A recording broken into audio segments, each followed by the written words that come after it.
Oggi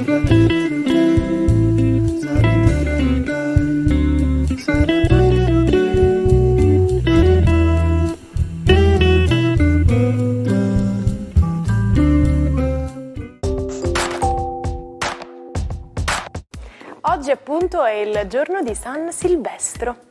Il nome Silvestro deriva dalla parola latina silva, ovvero selva, bosco, quindi significa abitante del bosco. Oggi, 31 dicembre, è l'ultimo giorno dell'anno. Tantissime le diverse celebrazioni che ruotano attorno a questo giorno speciale in giro per il mondo. Ad esempio, una delle tradizioni americane più note che abbiamo imparato a conoscere fin da piccoli guardando i film e le serie TV americane è quella di baciare chi si ama sotto il vischio allo scoccare della mezzanotte. In Spagna la tradizione vuole che durante la Nochevieja si lasci l'anno vecchio e si accolga quello nuovo mangiando 12 chicchi d'uva, uno per ognuno degli ultimi 12 rintocchi di campana che segnano la mezzanotte del 31 dicembre. Chi riesce nell'impresa si assicurerà fortuna e prosperità per il nuovo anno.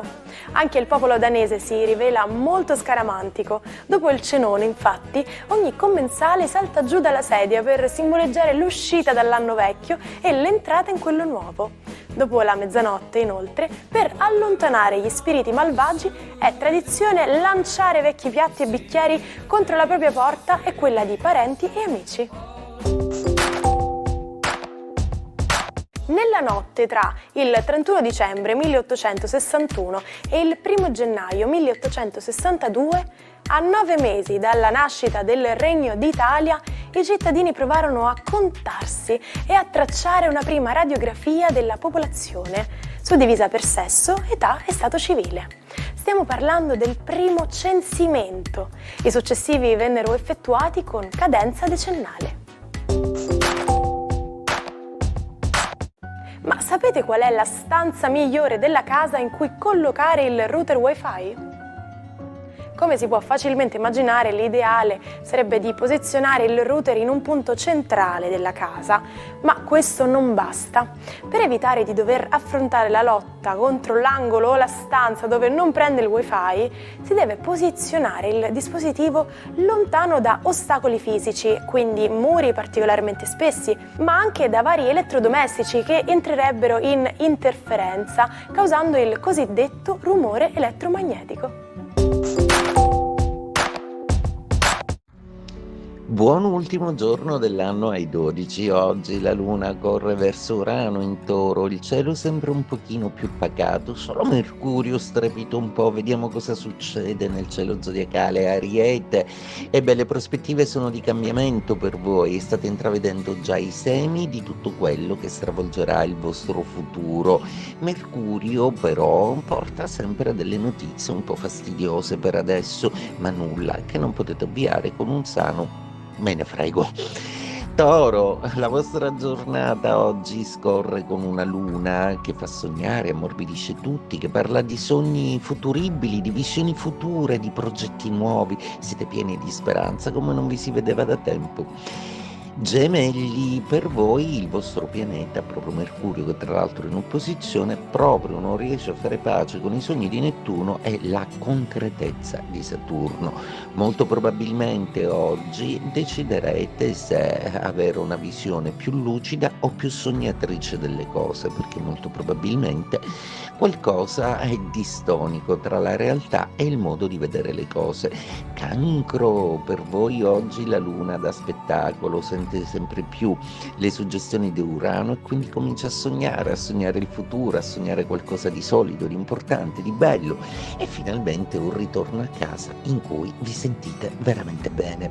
Leone, una luna che annuncia cambiamenti, probabilmente non sempre desiderati o desiderabili, cose da affrontare, ma che non vi spaventano perché il vostro orgoglio leonino è assolutamente chiaro, fiero, forte e deciso. Vergine, per voi oggi la Luna parla anch'essa di progetti futuri, d'un meraviglioso trigono un po' uranizzato e i solidissimi pianeti in Capricorno parlano di progetti d'amore, di tutto quello che volete realizzare con il partner e del futuro e costruire quindi la realtà che volete. Un bellissimo finale d'anno per voi. Bilancia. Per voi oggi i pianeti sembrano essere un po' distanti, un po' complicati e solo Mercurio vi fa presagire che dovrete lavorare un bel po' nelle prossime settimane proprio perché dovrete risistemare delle cose che hanno bisogno di una vostra supervisione, ma oggi riposatevi un po'. Scorpione, per voi oggi è una giornata molto interessante perché i buoni rapporti di Plutone con Urano e la Luna carezzevole fanno di questa giornata una giornata all'insegna delle sorprese romantiche. Sagittario, Mercurio nei vostri gradi proprio è quasi insopportabile, dispettoso, confuso, volitivo a volte, dove non serve.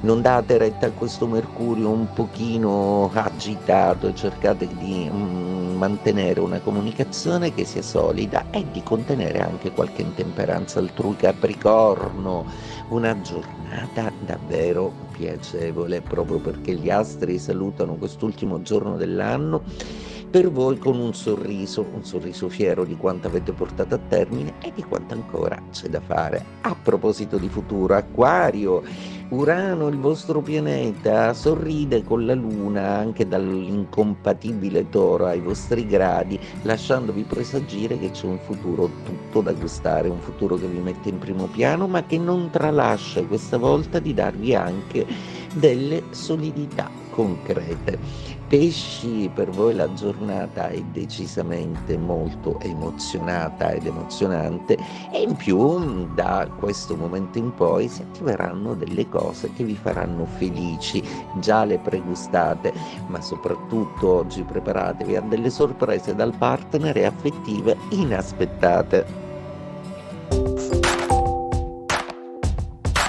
La crisi arrivava da lontano, ma per convenzione lo scioglimento dei Beatles è datato il 31 dicembre 1970, quando venne avviata la causa in tribunale. A promuoverla fu Paul McCartney contro il parere degli altri tre, che avrebbero voluto continuare. Il giudice decise però che la richiesta di McCartney era legittima. Ma sapete perché si dice non avere voce in capitolo? Nel Medioevo il capitolo era l'assemblea di monaci che avveniva una volta al giorno per prendere decisioni importanti. La riunione si svolgeva in una sala chiamata appunto sala capitolare e benché potessero accedervi tutti i monaci, solo alcuni avevano diritto alla parola. I novizi e coloro che si erano dati alla vita monastica solo in tarda età non potevano esprimersi.